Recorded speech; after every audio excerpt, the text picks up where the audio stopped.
आप सभी के सामने ये पहला प्रश्न है। ध्यान दें, इसमें दोस्तों आप सभी को बताना है कि a plus A B plus C का मान क्या होगा जब ध्यान दें कि 1/a प्लस ए 1/b प्लस 1/c का मान जब अगर 9/26 हो। ध्यान दें कि 9/26 दिया हो तो a plus B plus C का मान क्या होगा। दोस्तों ध्यान दें, बहुत ही सिंपल है, सिर्फ आप सभी को तरीका पता होना चाहिए। दोस्तों यहाँ पे करना क्या है कि जब कभी भी अगर इस टाइप का प्रश्न आएगा दोस्तों और जो भी वैल्यू यहाँ पे दिया रहेगा दोस्तों उसका करना क्या है कि HCF निकालना। क्या निकालना है? 9/26 का हम सभी को HCF निकालना। ध्यान दें दोस्तों, तो यहाँ पे करना क्या है कि बड़ी संख्या में से छोटी संख्या को यहाँ पे ध्यान दें कि भागा करना होगा। ध्यान दें कि बड़ी संख्या क्या है? 26 है। 26 में दोस्तों जब अगर हम 9 से भागा करेंगे, ध्यान दें तो यहाँ पे कितना बार में जाएगा? 9 दूनी हो गया हमारा 18, यानी कि यहाँ पे शेष कितना बचेगा? तो 8 बचेगा। अब ध्यान दें कि 8 से हम फिर से ध्यान दें कि 9 में भागा करेंगे तो 8 एकम 8, यानी कि यहाँ पे शेष कितना बचा?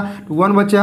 अब 1 से फिर हम भाग करेंगे दोस्तों 8 बार में। ध्यान दें जब तक यहाँ पे दोस्तों हमारा 0 नहीं आएगा तब तक हम भाग करते रहेंगे। यहाँ पे 8 बार में चल गया, यानी कि हमारा आ गया यहाँ पे 0 दोस्तों। तो आपका A और B और C का मान यहाँ से निकल गया, यानी कि हम कह सकते हैं दोस्तों कि A का मान आपका हो गया ध्यान दें 2, B का मान हो गया आपका 1 है और C का मान हो गया आपका 8 है दोस्तों। तो अब हम सभी को निकालना क्या है? A plus B plus C का मान दोस्तों। तो यहाँ पे ध्यान दें कि A का मान कितना है? A का मान 2 है, B का मान कितना है? 1 है और C का मान कितना है? 8 है। तो सारे संख्या को जब अगर प्लस करेंगे तो कितना होगा? 11 होगा। ध्यान दें तो देखेंगे कि 11 किस ऑप्शन में है दोस्तों। तो यहाँ पे अगर ध्यान से देखा जाए तो 11 हमारा ऑप्शन नंबर ए में दिया हुआ, यानी कि इस प्रश्न का करेक्ट आंसर हमारा ऑप्शन नंबर ए होगा। और उम्मीद करता हूँ दोस्तों कि जब कभी भी अगर इस टाइप का प्रश्न आएगा तो उसे आप आसानी से सोल्व कर लेंगे दोस्तों। चलिए अब हम अगले प्रश्न की ओर चलते हैं कि जब अगर एक ही संख्या को ध्यान दें कि बार बार रिपीट करेगा दोस्तों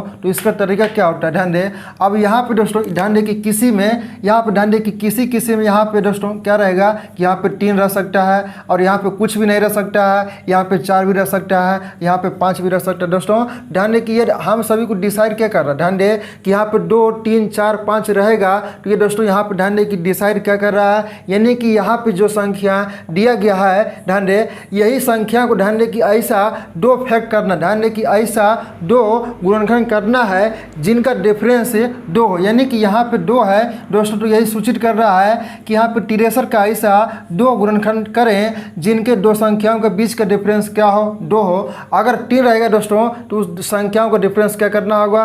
3 करना होगा। अगर यहाँ पे 4 रहेगा दोस्तों तो यहाँ पे संख्याओं के बीच का डिफरेंस 4 करना होगा। लेकिन अगर कुछ नहीं रहेगा दोस्तों ध्यान दें तो यहाँ पे संख्याओं का डिफरेंस क्या रहना चाहिए? वो रहना चाहिए, यानी कि यहाँ पे हम संख्याओं को ऐसा 2 गुणनखंड करना पड़ेगा जिनका डिफरेंस 1 हो, अगर यहाँ पे कुछ नहीं रहेगा तो। लेकिन यहाँ पे दोस्तों यहाँ पे 2 दिया गया है, यानी कि हम सभी को क्या करना होगा कि 63 का ध्यान दें कि यहाँ पे 63 को ऐसा 2 संख्या के रूप में तोड़ना होगा जिनका डिफरेंस क्या हो दोस्तों?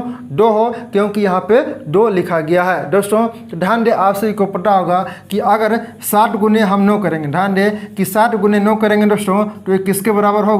ये 63 के बराबर होगा दोस्तों। अब बात यहाँ पे आई है कि 60 इसका आंसर होगा या 9 आंसर होगा। ध्यान दें अब आंसर इसका 60 होगा या 9 होगा दोस्तों। तो ध्यान दें कि जब अगर यहाँ पे दोस्तों प्लस रहेगा तो प्लस दोस्तों यहाँ पे ध्यान दें कि हम सभी को इंडिकेट कर रहा है कि बड़ा वाला वैल्यू हो। ध्यान दें कि अगर प्लस रहेगा तो बड़ा वाला वैल्यू होगा, अगर यहाँ पे माइनस रहेगा दोस्तों ध्यान दें तो यहाँ पे छोटा वाला वैल्यू होगा। तो यहाँ पे क्या है? यहाँ पे प्लस है दोस्तों, यानी कि जो पहले से यहाँ पे साइन है वो क्या चीज़ का है? तो प्लस का है दोस्तों। देखेंगे यानी कि हमारा जो आंसर होगा वो 9 होगा। तो देखेंगे कि 9 किस ऑप्शन में है दोस्तों? तो 9 हमारा ऑप्शन नंबर सी में दिया हुआ है, यानी कि दोस्तों हम कह सकते हैं कि इस प्रश्न का जो करेक्ट आंसर होगा वो हमारा ऑप्शन नंबर सी होगा। और दोस्तों ध्यान दें कि अगर यहाँ पे माइनस रहता दोस्तों तो इसका आंसर क्या होता? 60 होता, यानी कि छोटा वैल्यू होता। लेकिन यहाँ पे क्या है? प्लस है, तो हमारा जो वैल्यू होगा वो बड़ा वाला वैल्यू होगा दोस्तों। तो उम्मीद करता हूँ कि आप सभी को ये प्रश्न समझ में आ गया होगा। और जब कभी भी दोस्तों अगर इस टाइप का प्रश्न आएगा तो उसे आप आसानी से सोल्व कर लेंगे। चलिए अब हम अगले प्रश्न की ओर चलते हैं कि यहाँ पे दोस्तों प्रश्न क्या है कि 7 + 2 √10 का वर्गमूल क्या होगा, ये हम सभी को निकालना है दोस्तों। तो यहाँ पे क्या है कि 7 प्लस, ध्यान दें कि यहाँ पे 7 है और यहाँ पे प्लस है दोस्तों। ध्यान दें तो यहाँ पे करना क्या है कि जो भी ध्यान दें कि रूट के अंदर है, रूट के अंदर क्या है 10 है दोस्तों। तो ध्यान दें कि गुना करने पर, ध्यान दें कि 10 को ऐसा दो फेर करना है जिसे गुना करने पर 10 हो और जोड़ने पर क्या हो दोस्तों 60 हो, क्योंकि यहाँ पे जो भी संख्या दिया रहेगा, ध्यान दें कि जो भी संख्या दिया रहेगा वो जोड़ने पर होगा। तो यहाँ पे सिंपल सा है कि अगर 5 गुने हम 2 करेंगे, ध्यान दें कि 5 गुने 2 करेंगे दोस्तों, ध्यान दें तो कितना होगा 10 होगा। और 5 + 2 करेंगे तो कितना होगा 60 होगा। और यहाँ पे कह रहा है वर्गमूल, तो सिर्फ इसे वर्गमूल कर दीजिए, ध्यान दें। और यहाँ पे कह रहा है जोड़ने के लिए तो यहाँ पे प्लस लगा दीजिए, यानी कि आपका ये आंसर हो गया। ध्यान दें कि √5 + √2 देखेंगे किस ऑप्शन में दोस्तों, तो ध्यान दें कि √2 + √5 यानी कि आगे पीछे संख्या हो सकती है, उससे कोई दिक्कत नहीं है, यानी कि आपका जो आंसर होगा वो आपका ऑप्शन नंबर सी होगा दोस्तों। और उम्मीद करता हूँ कि जब कभी भी अगर इस टाइप का प्रश्न रहेगा दोस्तों तो उसे आप आसानी से सोल्व कर लेंगे दोस्तों। तो चलिए अब हम अगले प्रश्न की ओर चलते हैं।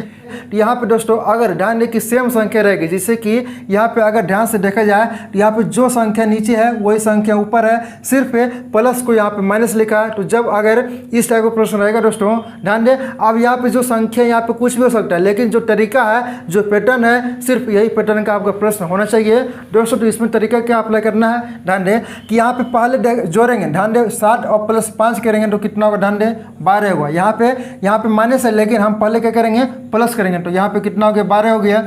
आप देखेंगे कि यहाँ पे डिफरेंस कितना का है, तो आप 60 और 5 का डिफरेंस कितना का है, तो 2 का है। अब यहाँ पे क्या करना है कि 2 से भाग करेंगे, 12 में कितना होगा, ध्यान दें यहाँ पे 6 होगा, ठीक है। अब यहाँ पे ध्यान दें कि माइनस है दोस्तों, यहाँ पे माइनस लिखेंगे। अब यहाँ पे दोनों संख्या को गुना कर दीजिए, यानी कि यहाँ पे √7 और √5 गुना करेंगे तो कितना होगा, ध्यान दें 35 होगा।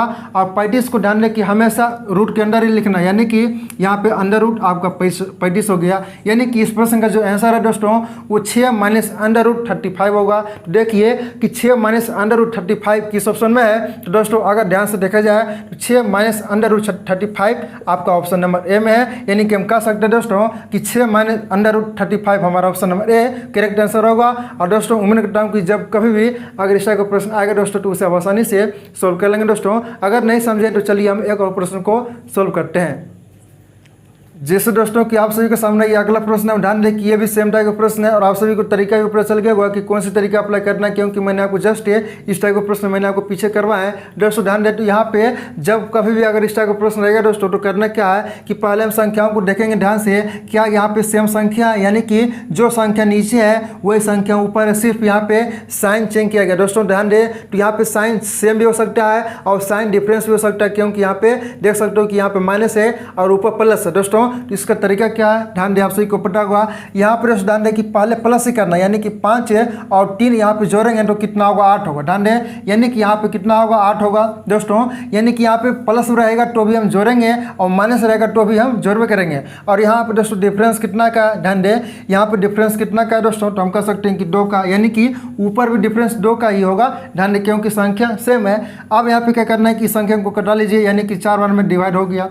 अब यहाँ पे ध्यान दें कि यहाँ पे प्लस है, ध्यान दें कि यहाँ पे प्लस है दोस्तों। तो यहाँ पे लिखना क्या है, प्लस लिखना है। और यहाँ पे अब क्या करना है कि दोनों संख्याओं को गुना करना है, यानी कि √5 अब गुने √3 करेंगे तो कितना होगा, ध्यान दें 5 × 15 होगा। लेकिन ध्यान दें कि उसे हमेशा ध्यान दें कि रूट के अंदर ही लिखना है, यानी कि आपका जो आंसर होगा 4 + √15 होगा। तो देखिए कि 4 + √, ध्यान दें कि 15 किस ऑप्शन में दोस्तों, तो 4 + √15 आपका ऑप्शन नंबर सी में है। यानी कि इस प्रश्न का जो करेक्ट आंसर होगा वो आपका ऑप्शन नंबर 4 होगा, सी होगा सॉरी दोस्तों। और उम्मीद करता हूँ कि जब कभी भी अगर इस टाइप का प्रश्न आएगा दोस्तों तो उसे आप आसानी से सोल्व कर लेंगे दोस्तों, यानी कि बिना सोल्व किए आप छोड़ेंगे नहीं, क्योंकि आपको समझ में आ गया होगा दोस्तों। तो अगर आपको सारे प्रश्न समझ में आ रहे हैं दोस्तों तो आज की क्लास को लाइक और शेयर जरूर कर दीजिएगा। चलिए दोस्तों प्रश्न कर रहा है कि दो संख्याओं का योग और गुणनफल, ध्यान दें यहाँ पे क्रमशः 12 और 35 दिया हुआ, ठीक है। तो अब कह रहा है कि उनके व्युत्क्रमों का योग क्या होगा दोस्तों। ध्यान दें यानी कि यहाँ पे पहले दोस्तों क्या होगा, इसका आंसर योग बट्टे गुणनफल होगा, यानी कि हम कह सकते हैं कि 12/35 जो है ना इस प्रश्न का आंसर होगा। ध्यान दें यानी कि यहाँ पे योग क्या है, योग हमारा 12 है सॉरी, और यहाँ पे गुणनफल कितना है, यहाँ पे 35 है। तो यहाँ पे ध्यान दें कि योग बटे यानी कि गुणनफल होगा, यानी कि 12/35 जो है आपका आंसर हो गया दोस्तों। यानी कि आप डायरेक्ट आंसर कर सकते हो कि 12/35 आपका ऑप्शन नंबर सी में दोस्तों। यानी कि ये हो गया ट्रिक, लेकिन इसका बेसिक क्या है, तो आइए हम सभी लोग बेसिक भी सीखते हैं। इसका बेसिक क्या, जैसे कि ध्यान दें, यहाँ पे कह रहा है कि दो संख्या, यहाँ पे कह रहा है कि दो संख्याओं का योग। तो मान लीजिए कि पहली संख्या हमारा ए है और दूसरी संख्या मान लीजिए कि बी है, ठीक है। आप कह रहा है यहाँ पे ध्यान दें कि यहाँ पे तब उनके व्युत्क्रमों का योग, ध्यान दें, यानी कि ऊपर में दोस्तों कुछ नहीं है तो मान लीजिए कि 1 है, और यहाँ पर भी ऊपर में कुछ नहीं तो मान लीजिए कि यहाँ पे 1 है दोस्तों। आप कह रहा है कि योग कर रहे यानी कि हम प्लस करेंगे, अगर कहेगा यहाँ पे ध्यान दें कि अंतर तो यहाँ पे हम माइनस करते, लेकिन यहाँ पे कह रहा है योग। तो अब यहाँ पे ए और बी का एलसीएम लेंगे तो कितना होगा, ध्यान दें ए भी होगा, ए भी होगा, नीचे हो गया हमारा ए भी, और ऊपर क्या होगा, ए प्लस बी होगा। तो हम कह सकते हैं ऊपर क्या है, योग है, ऊपर क्या है दोस्तों, योग है, और नीचे क्या है, गुणनफल है। तो हम सभी को क्या बताएं कि योग बटे गुणनफल, यानी कि योग का मान कितना है, ध्यान दें योग हमारा 12 है, यानी कि ऊपर जो होगा 12 होगा, और नीचे क्या गुणनफल है, गुणनफल का मान कितना है, 35 है। तो 12/35 आपका आंसर आ गया दोस्तों।